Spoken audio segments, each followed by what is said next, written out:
अस्सलाम वालेकुम बेटा। क्लास स्टार्ट हो चुकी है और मैंने आपको मैसेज दिया था कि आप लोग इसको नोट करें और मेरे ख्याल से काफ़ी लोगों ने नोट कर भी लिया है। ठीक है, जो लोग रह गए हैं वो कंप्लीट कर लें तो फिर हम स्टार्ट करते हैं। आज की हमारी क्लास जो है वो थर्मल एक्सपेंशन से स्टार्ट होगी। थर्मल एक्सपेंशन की डेफिनेशन और मेन काइंड्स आपके सामने लिखी हुई हैं, फिर इसमें आगे हम चलेंगे। तो आप सब लोग इसको नोट कर लें।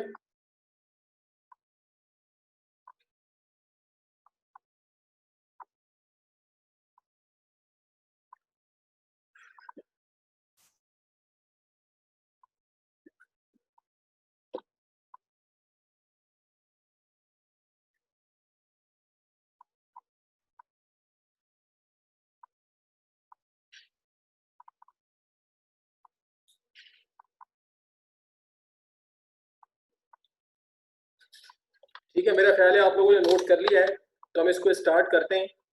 तो देखिए, हमारा आज का जो टॉपिक है वो है थर्मल एक्सपेंशन। थर्मल एक्सपेंशन की डेफिनेशन आप लोगों के सामने लिखी हुई है। ठीक है जी, थर्मल एक्सपेंशन की डेफिनेशन आपके सामने लिखी हुई है कि when a body is heated then due to absorption of heat kinetic energy of its molecules increases and they start to vibrate with more longer amplitude, so their internal gap is increased and size of the body becomes large. This is called thermal expansion. अब जैसा कि आप जानते हैं कि भाई जो solid चीज़ें होती हैं उनमें क्या होता है कि सॉलिड चीज़ों में जो एटम्स या मॉलिक्यूल्स होते हैं वो बिल्कुल आपस में मिले हुए होते हैं। ठीक है, ये बिल्कुल आपस में मिले हुए होते हैं सारे। ठीक है, ऐसे ये मिले हुए होते हैं आपस में, और उसकी वजह ये होती है कि जैसे गैसेस में आपको बताया था कि भाई गैसेस में जो इंटरमॉलिक्यूलर फोर्सेस होती हैं, गैसेस के अंदर इंटरमॉलिक्यूलर फोर्सेस निग्लेजिबल होती हैं, यानी इंटरमॉलिक्यूलर फोर्सेस गैसेस में ना होने के बराबर होती हैं। तो गैस के मॉलिक्यूल्स जो हैं वो जितना पीछे हट सकते हैं उतना पीछे चले जाते हैं। लेकिन सॉलिड्स में क्या होता है कि इंटरमॉलिक्यूलर फोर्सेस मतलब जो force of attraction between the molecules है वो बहुत ज्यादा होती है। तो ये मॉलिक्यूल्स बिल्कुल आपस में इस तरह से जुड़े हुए होते हैं। अच्छा, ये सारे जुड़े हुए होते हैं और ये मूव करने की कोशिश करते हैं, तो आपस में ये अलग तो नहीं हो पाते, लेकिन जब ये मूव करने की कोशिश करते हैं तो इनके अंदर वाइब्रेशन होती है। तो ये जो सॉलिड के एटम्स या मॉलिक्यूल्स होते हैं इनके अंदर होती है वाइब्रेशनल काइनेटिक एनर्जी। ठीक है जी, हर सॉलिड के एटम्स में या मॉलिक्यूल्स में होती है वाइब्रेशनल काइनेटिक एनर्जी। ये सारे मिलकर वाइब्रेट कर रहे होते हैं। अब होता क्या है कि जब आप किसी भी सॉलिड को गर्म करते हैं तो जब हीट उसमें एब्जॉर्ब होती है, जब आप किसी भी सॉलिड चीज को गर्म करते हैं और हीट उसके अंदर एब्जॉर्ब होती है, उसके मॉलिक्यूल्स या एटम्स में एब्जॉर्ब हो जाती है, तो फिर उनकी वाइब्रेशनल काइनेटिक एनर्जी इंक्रीज हो जाती है और वो पहले के मुकाबले में ज्यादा लंबे एम्पलीट्यूड से वाइब्रेट करते हैं। तो उसकी वजह से क्या होता है कि अगर वो पहले बिल्कुल इस तरह से देखें आपस में जुड़े हुए थे, अगर इस तरह से पहले आपस में जुड़े हुए थे, तो जब ज्यादा लंबे एम्पलीट्यूड से वाइब्रेट करते हैं तो फिर उनके दरमियान ऐसे गैप आ जाता है। तो जब उनके दरमियान ये गैप क्रिएट हो जाता है तो उस चीज का जो साइज है उसका साइज पहले के मुकाबले में बढ़ जाता है और हम कहते हैं कि वो चीज गर्म करने की वजह से एक्सपेंड हो गई। तो इसको हम थर्मल एक्सपेंशन कहते हैं। ठीक है जी, अब ये जो थर्मल एक्सपेंशन है इसकी तीन मेन काइंड्स होती हैं। लीनियर एक्सपेंशन होता है, वो क्या है, increase in length due to heating. Volumetric expansion होता है, वॉल्यूमेट्रिक एक्सपेंशन को हम क्यूबिकल एक्सपेंशन भी कहते हैं। इसका मतलब होता है increase in volume due to heating. और सुपरफिशियल एक्सपेंशन होता है, इसका मतलब होता है increase in surface area due to heating. अब ये मुख्तलिफ किस्म की चीजों में मुख्तलिफ तरह से होता है। अब मिसाल के तौर पे जिस चीज को आप गर्म कर रहे हैं, अब फर्ज कर लें वो चीज कोई रॉड टाइप की चीज है। अब कोई लंबी सी रॉड है, अब अगर ये कोई लंबी सी रॉड है तो क्या होगा कि इसके अंदर जो लेंथ के मॉलिक्यूल्स हैं वो तो बहुत ज्यादा होंगे। ठीक है जी, लेंथ में मॉलिक्यूल्स काफी ज्यादा होंगे, लेकिन इसकी जो थिकनेस होगी वो काफी कम होगी।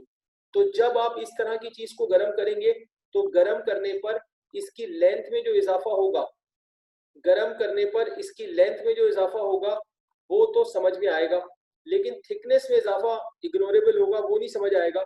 तो हम ये कहेंगे कि भाई इस चीज को गर्म करने पर इसकी लेंथ इंक्रीज हो गई। तो अगर किसी चीज को गर्म करने पर उसकी लेंथ बढ़ जाए तो उसको हम लीनियर एक्सपेंशन कहते हैं। और ये होगा किस तरह की चीजों में, जैसे मेटल की रॉड्स हैं या लंबे कोई वायर्स हैं, तार टाइप की चीजें हैं या रॉड टाइप की चीजें हैं, इनमें जो होगा वो वो लीनियर एक्सपेंशन होगा। अच्छा, अब अगर हम कहें कि भाई कोई इस तरह की चीज है, जैसे हम ऐसी कोई चीज ले लें, अब इस टाइप की कोई चीज है, जैसे कोई 3 डायमेंशनल हमने चीज ले ली। अब जो 3 डायमेंशनल चीज होगी उसमें तो सारी चीजें आ रही हैं, उसमें लेंथ भी आ रही है, उसमें विड्थ भी आ रही है, उसमें हाइट भी आ रही है।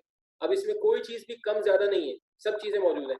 अब इस तरह की चीज को जब आप गर्म करेंगे तो गर्म करने पर इसकी लेंथ भी बढ़ेगी, ठीक है जी, गर्म करने पर इसकी लेंथ भी बढ़ेगी और इसकी विड्थ भी बढ़ेगी और इसकी हाइट भी बढ़ेगी।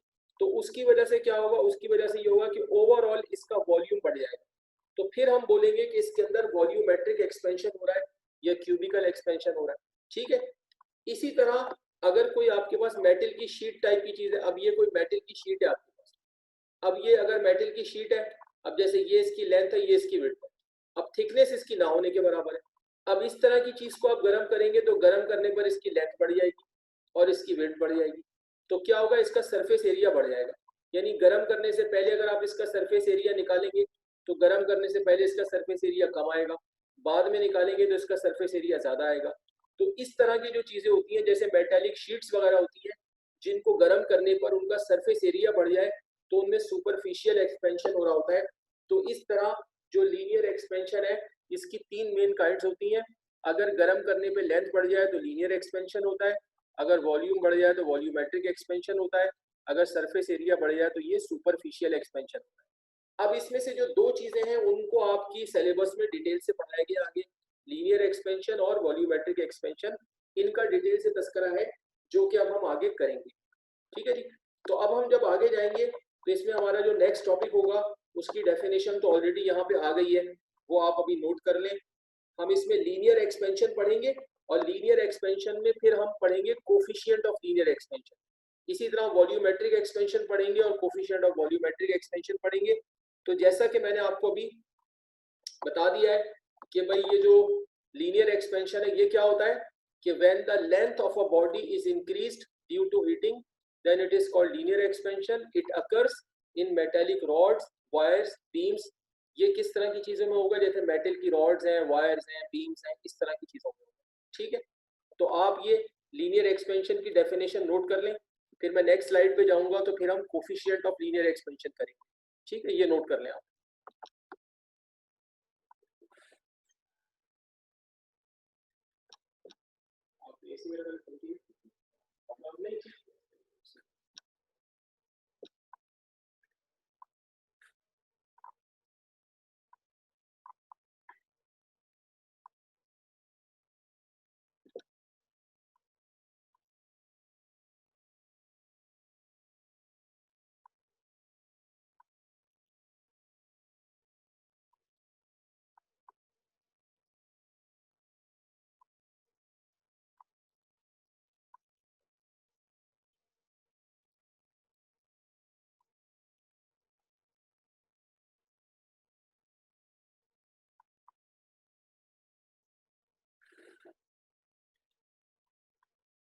हाँ भाई, ये नोट कर लिया आप लोगों ने।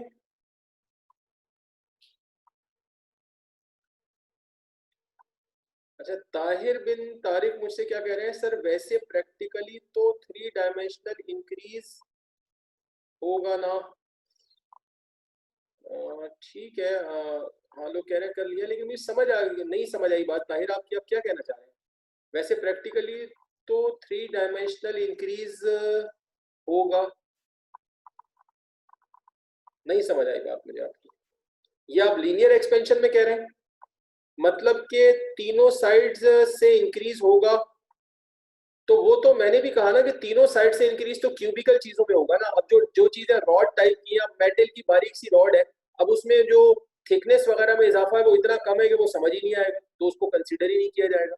लंबाई में जो इजाफा है वो इतना होगा कि वो समझ आएगा। अब कोई मेटल का लंबा सा तार है, अब कोई लंबा सा तार है मेटल का, तो फिर उसमें तो ये है कि लंबाई बढ़ेगी, थिकनेस तो ना होने के बराबर। और उस्मान कह रहा है कि वॉल्यूम एक्सपेंशन इज 3 डायमेंशनल। हाँ बिल्कुल सही है, जो वॉल्यूमेट्रिक एक्सपेंशन है वो 3 डायमेंशनल है, क्योंकि वॉल्यूमेट्रिक एक्सपेंशन में लेंथ भी बढ़ रही है, विड्थ भी बढ़ रही है, हाइट भी बढ़ रही है।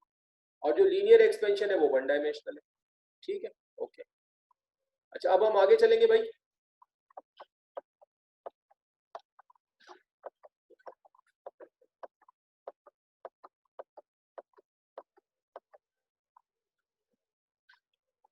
अच्छा भाई, अब हम करने जा रहे हैं कोफिशिएंट ऑफ क्यूबिकल एक्सपेंशन।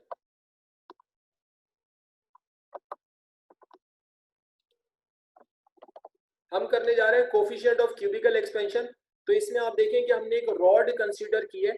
हमने एक रॉड ये ली है जिसकी इनिशियल लेंथ जो है L1 है और टेम्परेचर इसका T1 सेंटीग्रेड है, और इसको फिर गर्म किया गया है T1 सेंटीग्रेड से T2 सेंटीग्रेड तक। इस रॉड को गर्म किया गया है, ठीक है जी। T1 सेंटीग्रेड से T2 सेंटीग्रेड तक गर्म किया गया है। तो उसकी वजह से क्या हुआ है, उसकी वजह से इसकी लेंथ इंक्रीज हो गई है और लेंथ इसकी L1 से बढ़ के L2 हो गई। अब इतना इसकी लेंथ में इजाफा हुआ है, लेंथ में इसका जो इतना इजाफा हुआ है, इस इजाफे को हम मेंशन करेंगे डेल्टा एल से, ठीक है जी।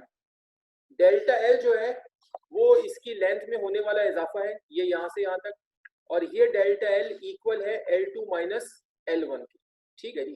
कि ये जो लेंथ है L2, इसमें से आप ये वाली L1 माइनस कर देंगे तो बाकी फिर यहाँ से यहाँ तक ये इसका इंक्रीमेंट हो जाएगा और ये डेल्टा एल हो जाएगा। और जो इंक्रीज इन टेम्परेचर है वो डेल्टा टी है। T1 से T2 तक गर्म किया है तो T2 माइनस T1 जो है वो इसका इंक्रीज इन टेम्परेचर हो जाएगा। अब यही बात यहाँ पे मेंशन की है कि consider a rod of length L1 at T1 centigrade, ठीक है जी। It is heated up to T2 centigrade and due to linear expansion its length increases to L2। The increase in length is delta L, ये इसकी बात हो रही है। The increase in length is delta L and it depends on the following factors. अब ये जो increase in length है ये दो फैक्टर्स पे डिपेंड करता है, वो जरा आप समझिए। पहला फैक्टर ये होता है कि ये जो डेल्टा एल है, गौर से बात समझनी है, ये जो डेल्टा एल है ये डायरेक्टली प्रोपोर्शनल होता है L1 से।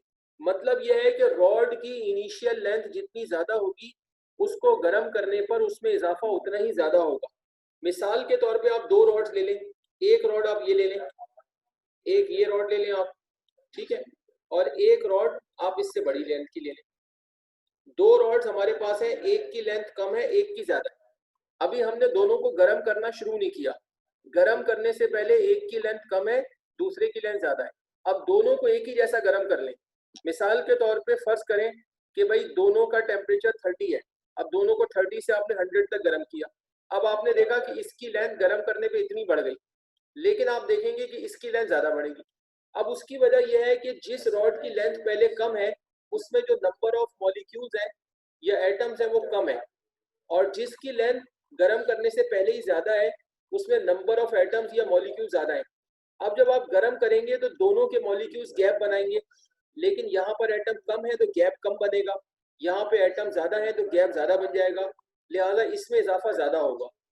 तो मकसद ये है कि अगर आप दो रॉड्स लें और उनको एक ही जैसा गर्म करें तो जिस रॉड की लेंथ पहले ही ज्यादा होगी गर्म करने से उसकी लेंथ में इजाफा भी उतना ही ज्यादा होगा।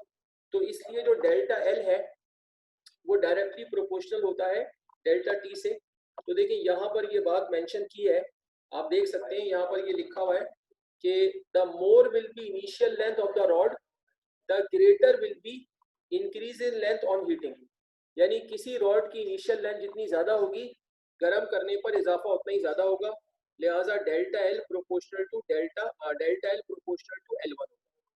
अच्छा, दूसरी बात बिल्कुल सिंपल है कि भाई गर्म करने पर लेंथ बढ़ रही है तो जितना ज्यादा आप गर्म करेंगे, जितना ज्यादा से ज्यादा गर्म करेंगे तो उतनी ही लेंथ ज्यादा बढ़ेगी। तो दूसरी चीज जिससे डेल्टा एल डायरेक्टली प्रोपोर्शनल होगा वो डेल्टा टी होगा। और डेल्टा टी कब ज्यादा होगा, जितना ज्यादा से ज्यादा गर्म करते जाएंगे टेम्परेचर T2 आगे से आगे जाता जाएगा तो डेल्टा टी उतना ही ज्यादा होगा। तो दूसरी बात यहाँ पे क्या कही है, the more will be heating the greater will be increase in length. यानी जितना ज्यादा गर्म करेंगे उतना ही लेंथ में ज्यादा इजाफा होगा। तो जो डेल्टा एल है वो directly proportional to delta T होगा। अब इन दोनों एक्सप्रेशंस को हम कर लेंगे कंबाइन। जब इन दोनों को कंबाइन करेंगे तो देखिए दोनों की लेफ्ट साइड तो सेम है, दोनों की लेफ्ट साइड सेम है, इधर भी डेल्टा एल है इधर भी डेल्टा एल है, तो यहाँ डेल्टा एल आ गया, दोनों में वेरिएशन आ रहा है तो वही वेरिएशन आ गया, और राइट साइड्स मल्टीप्लाई हो जाएंगी, यहाँ पे L1 डेल्टा टी आ जाएगा। फिर अगली स्लाइड पे आप जाएंगे तो हम इस वेरिएशन को खत्म करेंगे, तो यहाँ पे जब खत्म करेंगे तो यहाँ पे फिर इक्वल आ जाएगा, और इक्वल के साथ यहाँ पे एक कांस्टेंट आ जाएगा, एक कांस्टेंट आ जाएगा, और उसमें से फिर उसका फॉर्मूला बन जाएगा। तो अब आप लोग जो है ना ये नोट करें, फिर मैं आपको अगला स्टेप इसके बाद बताऊं। सब लोग ये नोट कर लें।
हाँ भाई, किधर पहुंचे आप लोग? नोट कर रहे हैं? अच्छा, कुछ लोगों ने मुझे कहा है कि कर लिया है। ठीक है, बाकी लोग भी बता दें मुझे। अच्छा, अशर हैंड रेस कर रहे हैं। आप अशर क्या कहना चाह रहे हैं? अशर सिद्दीकी ने हैंड रेस किया है। You want to tell something?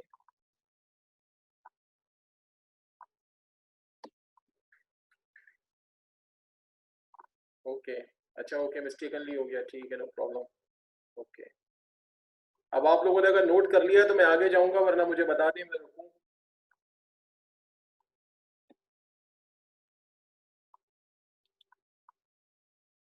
ठीक है, अगर किसी ने नहीं किया है तो मुझे बता दे, वरना मैं आगे जा रहा हूँ। ठीक है, मैं आगे जा रहा हूँ।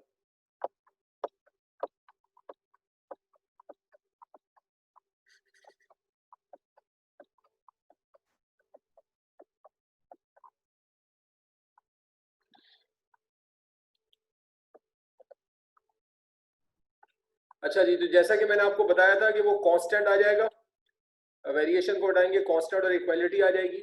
अब वो जो कांस्टेंट आएगा वो होगा अल्फा, ठीक है जी, कांस्टेंट जो है वो होगा अल्फा।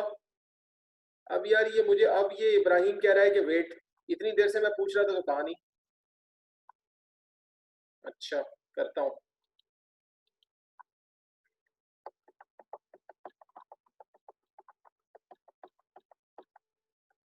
ये ले भाई, 1 मिनट के लिए मैंने लगा दी, ये कर लें।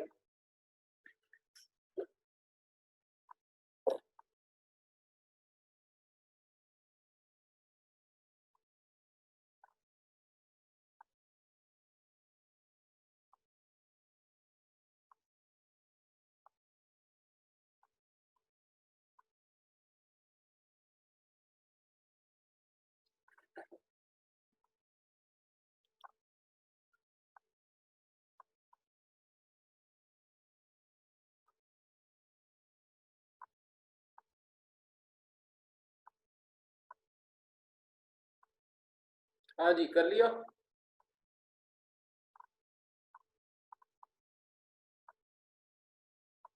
बोलो भाई, अब्दुल्ला, इब्राहिम। ठीक है, आप भी बता दो इब्राहिम, तो मैं आगे जाऊँ। ठीक है।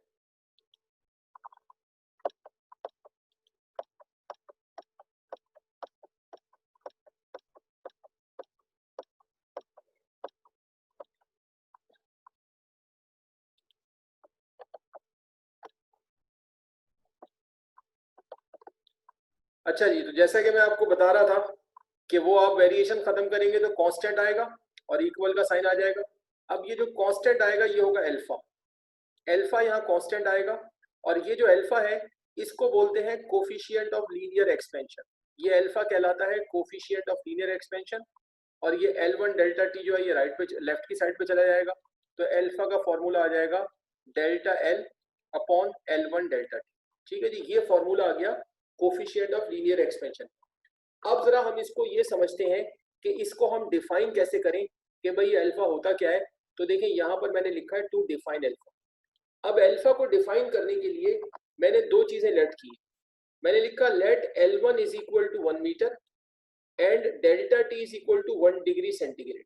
इन दो बातों का मतलब क्या है? इन दो बातों का मतलब ये है कि हम ये अज्यूम कर रहे हैं कि हमारे पास एक ऐसी रॉड है जिसकी लेंथ गर्म करने से पहले जो L1 है वो 1 मीटर है। ठीक है जी, हमने ये अज्यूम किया कि हमारे पास एक ऐसी रॉड है जिसकी लेंथ गर्म करने से पहले L1 जो है वो 1 मीटर है। और अब हम उसको डेल्टा टी 1 सेंटीग्रेड का मतलब है कि हम उसको 1 सेंटीग्रेड तक गर्म करेंगे। फॉर एग्जाम्पल ये 30 सेंटीग्रेड पर है तो हम इसको 30 से 31 सेंटीग्रेड तक हीट कर लेंगे। ठीक है जी, जब हम इसको 1 सेंटीग्रेड गर्म करेंगे तो इसकी लेंथ में कुछ इजाफा होगा। जो भी इजाफा इसकी लेंथ में होगा, ये जो भी इजाफा इसकी लेंथ में हो रहा है ये इजाफा होगा डेल्टा एल। अब आप यहाँ देखें, अगर हम इन दोनों चीजों को, जो हमारा फॉर्मूला है ये अल्फा का जो फॉर्मूला है alpha is equal to delta L upon L1 delta T, अगर हम इन दोनों चीजों को यहाँ पे रख दें, L1 की जगह देखें हमने 1 रख दिया और डेल्टा टी की जगह भी हमने 1 रख दिया, तो नीचे दोनों 1 आ गए। तो इस तरह अल्फा जो होगा वो डेल्टा एल के इक्वल आ जाएगा। तो अब यहाँ से अल्फा की एक डेफिनेशन ये बन जाएगी कि अगर हमारे पास कोई ऐसी रॉड है जिसकी इनिशियल लेंथ 1 मीटर है, यानी गर्म करने से पहले उसकी लेंथ 1 मीटर है और उसको 1 सेंटीग्रेड तक गर्म किया जाता है, तो 1 सेंटीग्रेड तक गर्म करने पर उसकी लेंथ में जो इजाफा होगा डेल्टा एल वो इक्वल होगा अल्फा के, वो कोफिशिएंट ऑफ लीनियर एक्सपेंशन होगा। किसका होगा? जिस मटेरियल से वो रॉड बनी हुई है। मिसाल के तौर पे अगर ये 1 मीटर की रॉड आयरन से बनी हुई है तो वो फिर coefficient of linear expansion alpha iron का हो जाएगा। अगर ये रॉड कॉपर से बनी हुई है तो कॉपर का हो जाएगा। तो अब आप देखिए डेफिनेशन क्या हुई, इसके बाद डेफिनेशन क्या हुई। Now alpha can be defined as the increase in length of a rod of 1 metre when it is heated by 1 centigrade. यानी अल्फा इंक्रीज इन लेंथ होगा एक ऐसी रॉड का जो कि 1 मीटर की है और जिसको गर्म किया गया है, कितना गर्म किया गया है? 1 सेंटीग्रेड। अब इसके बाद मैं आपको इसकी एक दूसरी डेफिनेशन भी बताऊंगा, लेकिन पहले आप यहाँ तक नोट कर लें। फिर मैं आपको इसकी एक दूसरी डेफिनेशन भी बताऊंगा, लेकिन पहले आप यहाँ तक नोट कर लें। सब यहां तक नोट कर लें, फिर मैं आपको इसकी दूसरी डेफिनेशन बताऊं।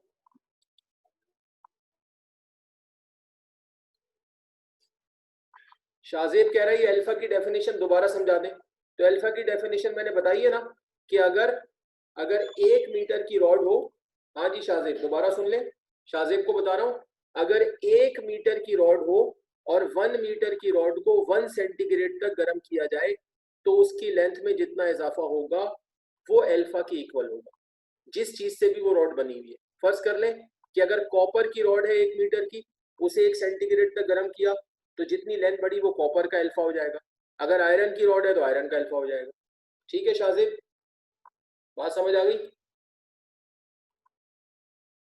हाँ जी शाहजेब, ओके, अब नोट करें इसे।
हाँ भाई, कहाँ पहुंचे आप लोग, नोट किया?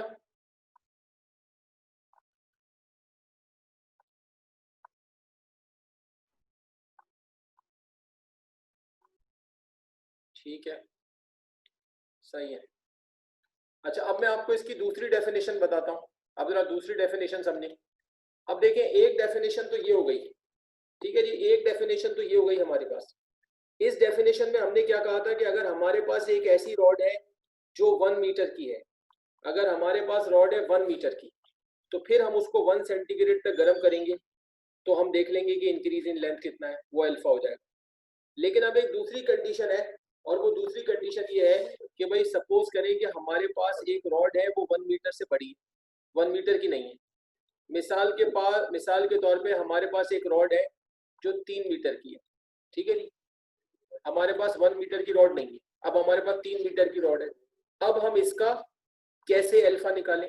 तो दूसरी डेफिनेशन ये है कि अगर आपके पास 1 मीटर से बड़ी रॉड है तो उसको भी आप 1 सेंटीग्रेड तक गर्म कर लें।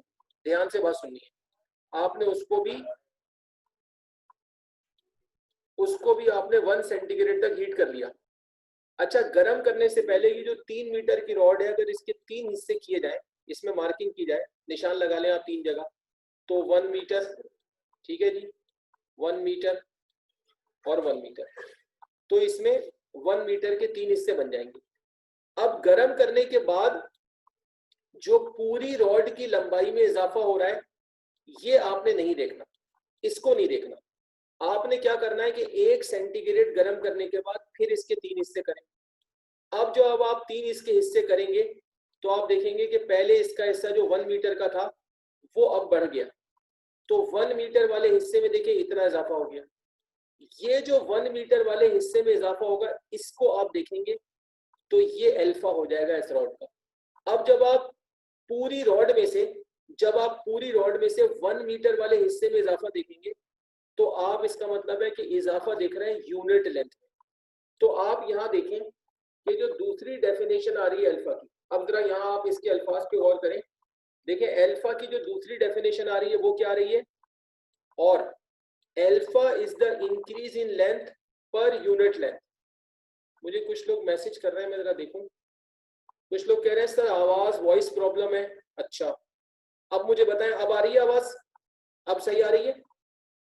हाँ जी, अब मुझे बताएं, अब आवाज ठीक आ रही है? शायद बीच में एक आध सेकंड के लिए कुछ नेट का इशू हो गया था जो अब ठीक हो गया है। मेरा ख्याल से अब आवाज ठीक हो गई होगी। अब मुझे बताएं आप लोग, क्लियर है अब? ठीक है, वो मैं रिपीट कर दूंगा, लेकिन आप मुझे बताएं आवाज आ रही है? ठीक है, ओके। अब वो मैं रिपीट कर देता हूँ। ठीक है, ओके ओके ओके ओके। तो मैं आपको ये बता रहा था, सब लोग दोबारा सुन लें। मैं आपको ये बता रहा था कि फर्ज कर लें कि आपके पास जो रॉड है वो 1 मीटर से बड़ी है। पहली डेफिनेशन तो 1 मीटर की रॉड के लिहाज से हो गई, जो पहली डेफिनेशन है वो तो 1 मीटर की रॉड के लिहाज से हो गई। अब मैं ये कह रहा हूं कि फर्ज कर लें कि आपके पास जो रॉड है वो 1 मीटर से बड़ी है। फर्ज कर लें, ये मैंने मिसाल ली है, फर्ज करें कि आपके पास रॉड है 3 मीटर लंबी। अब आपको इसका अल्फा निकालना है, तो आप इस रॉड को 1 सेंटीग्रेड तक गर्म कर लें। अच्छा, 3 मीटर की रॉड में 1-1 मीटर के 3 हिस्से बनेंगे, तो आप देख सकते हैं 1 मीटर 1 मीटर 1 मीटर के 3 हिस्से बन गए। अब आपने इसको गर्म किया। अब गर्म करने के बाद इस पूरी रॉड की लेंथ में जो इजाफा होगा वो ये नजर आ रहा है आपको, लेकिन आपने ये इजाफा नहीं देखना, बल्कि आप ये करेंगे कि गर्म करने के बाद दोबारा आप इसके 3 हिस्से करें। देखिए 3 हिस्से हो गए। अब जब 3 हिस्से हो गए तो आप ये देखेंगे कि पहले जो 1 मीटर वाला हिस्सा था वो कितना बढ़ा। तो देखिए 1 मीटर वाला हिस्सा इतना बढ़ गया, 1 मीटर वाले हिस्से में इतना इजाफा हो गया। तो ये जो 1 मीटर वाले हिस्से में इजाफा होगा ये इस रॉड का अल्फा होगा। तो अब आप पूरी रॉड में इजाफा नहीं देख रहे, बल्कि उसके 1 मीटर वाले हिस्से में इजाफा देख रहे हैं। तो इसका मतलब है कि आप 1 मीटर का मतलब है यूनिट लेंथ, तो आप उसकी लेंथ में जो इजाफा देख रहे हैं वो यूनिट लेंथ में देख रहे हैं। तो अब आप देखें सेकंड डेफिनेशन के अल्फाज क्या है, alpha is the increase in length per unit length पर सेंटीग्रेड राइज इन टेम्परेचर। पर सेंटीग्रेड राइज इन टेम्परेचर का मतलब है 1 सेंटीग्रेड टेम्परेचर बढ़ाने पर, 1 सेंटीग्रेड टेम्परेचर बढ़ाने पर किसी रॉड की यूनिट लेंथ में जो इजाफा होगा, ठीक है, alpha is the increase in length per unit length. 1 centigrade temperature बढ़ाने पर किसी रॉड की यूनिट लेंथ में जो इजाफा होगा वो उसका अल्फा होगा। ये उसकी दूसरी डेफिनेशन है।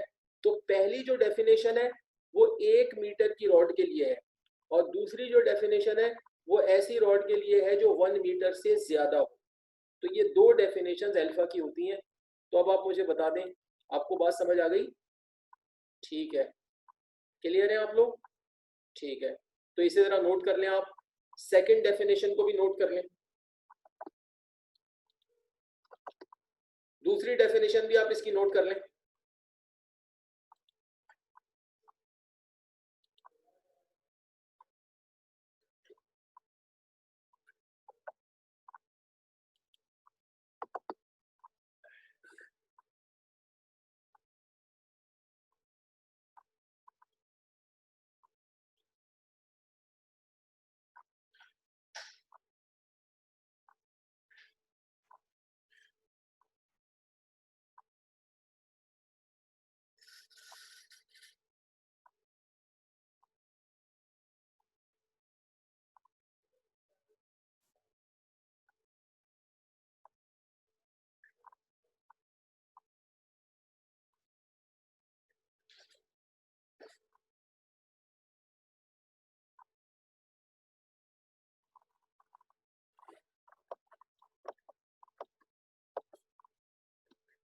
अब आप जी इसकी यूनिट पे आ जाएं।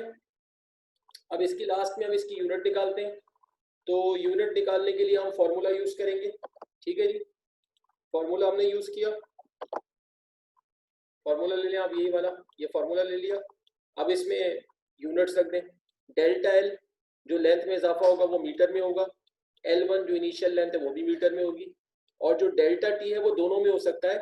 याद रखिएगा कि जो इंक्रीज इन टेम्परेचर होता है वो डेल्टा टी जो होता है वो सेंटीग्रेड और केल्विन में सेम होता है। तो कोई भी ऐसा फॉर्मूला जिसमें डेल्टा टी आ रहा हो उसमें सेंटीग्रेड भी रखा जा सकता है और केल्विन भी रखा जा सकता है। तो इसीलिए हम इसकी आपको 2 यूनिट्स अभी निकाल के बताएंगे। ठीक है, तो इसमें इसमें क्या किया आपने कि इसमें आपने डेल्टा एल मीटर में हो गया और L1 मीटर में हो गया और डेल्टा टी सेंटीग्रेड में हो गया। अब ये मीटर से मीटर क्या होगा, कैंसिल हो जाएगा। जब मीटर से मीटर कैंसिल हो जाएगा तो आपके पास बचेगा 1 अपॉन सेंटीग्रेड। जब 1 अपॉन सेंटीग्रेड बचेगा तो इसको ऊपर ले जाएंगे तो ये हो जाएगा सेंटीग्रेड इनवर्स। तो इसकी यूनिट सेंटीग्रेड इनवर्स आ जाएगी। और अगर आप यहाँ पे रख दें केल्विन, अगर आप इसकी जगह केल्विन रख देंगे, ठीक है, आपने रखा इसकी जगह केल्विन, बजाय सेंटीग्रेड के केल्विन रखा, तो फिर वो मीटर से मीटर कैंसिल हो जाएगा। तो ये आपके पास आएगा 1 अपॉन केल्विन, और फिर ये ऊपर जाएगा तो केल्विन इनवर्स हो जाएगा। तो इस तरह अल्फा की 2 यूनिट्स होती हैं, सेंटीग्रेड इनवर्स भी होती है और केल्विन इनवर्स भी होती है। तो अभी आप ये नोट करें, फिर मैं अगली स्लाइड पे आपको दिखाता हूँ तो आपको दूसरी यूनिट भी समझ आ जाएगी।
हाँ भाई, कर लिया आप लोगों ने।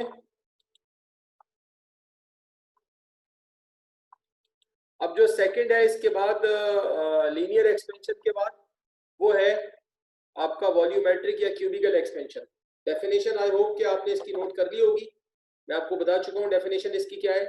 When the volume of a body is increased due to heating, अगर गर्म करने की वजह से वॉल्यूम इंक्रीज हो जाए then it is called volumetric और क्यूबिकल एक्सपेंशन। तो फिर इसको आप वॉल्यूमेट्रिक या क्यूबिकल एक्सपेंशन कहेंगे। It occurs in cuboids and all 3 dimensional bodies, ये तमाम 3 डायमेंशनल बॉडीज में होता है। तो आई होप कि आपने नोट कर लिया होगा। ये नोट कर लिया, आगे चलूं मैं? हाँ जी, आगे जाऊं? 2-3 लोगों ने मुझे बताया, बाकी लोग भी बता दें कि मैं आगे चलूं। ओके, ठीक है, मैं आगे जा रहा हूँ। ठीक है, ओके, ठीक है, ठीक है, ठीक है, ठीक है, थैंक यू। ओके, ठीक है।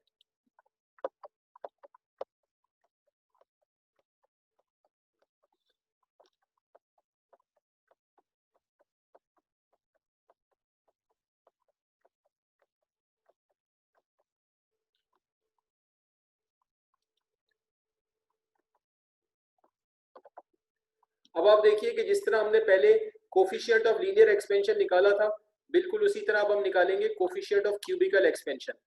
कोफिशिएंट ऑफ लीनियर एक्सपेंशन को हम बोलते हैं अल्फा और कोफिशिएंट ऑफ क्यूबिकल एक्सपेंशन को हम कहते हैं बीटा। और बिल्कुल निकालने का तरीका सेम है, बिल्कुल वही चीज चली आ रही है, सिर्फ लेंथ की जगह वॉल्यूम आ जाएगा। आप ये देखेंगे यहाँ पे हमने एक क्यूबॉइड अज्यूम किया, ये क्यूब है, इसका इनिशियल वॉल्यूम V1 है और टेम्परेचर इसका T1 सेंटीग्रेड है। ठीक है जी। फिर इसके बाद इसको हीट किया गया है, यहाँ पर हीटिंग हुई है और टेम्परेचर इसका T1 से T2 चला गया, तो हीटिंग की वजह से इसका वॉल्यूम बढ़कर V1 से V2 हो गया। तो जो इंक्रीज इन वॉल्यूम है वो इसका V2 माइनस V1 होगा, और जो इंक्रीज इन टेम्परेचर है इसका डेल्टा T वो T2 माइनस T1 होगा। बिल्कुल वही चीज चल रही है। ठीक है जी। Consider a cube of volume V1 at T1 centigrade.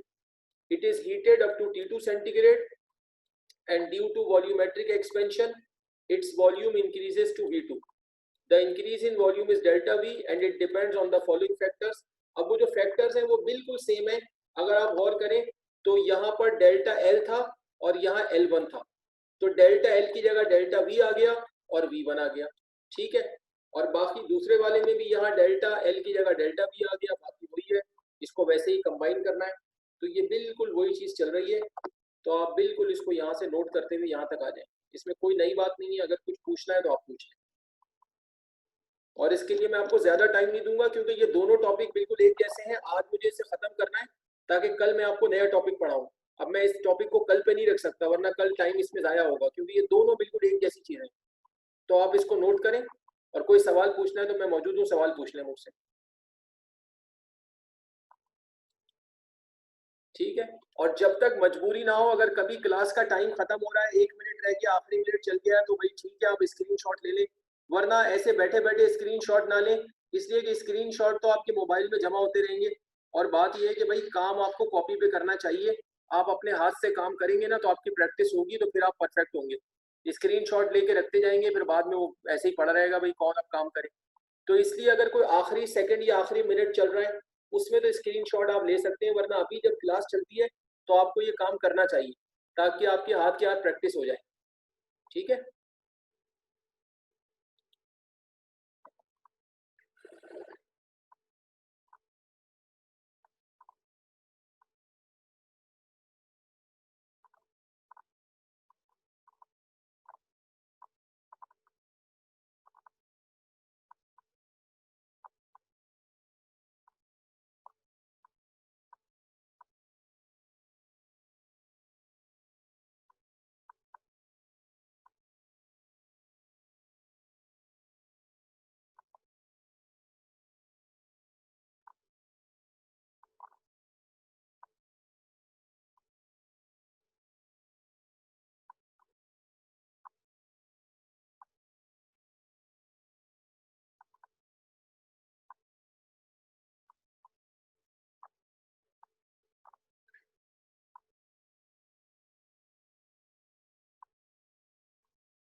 Thank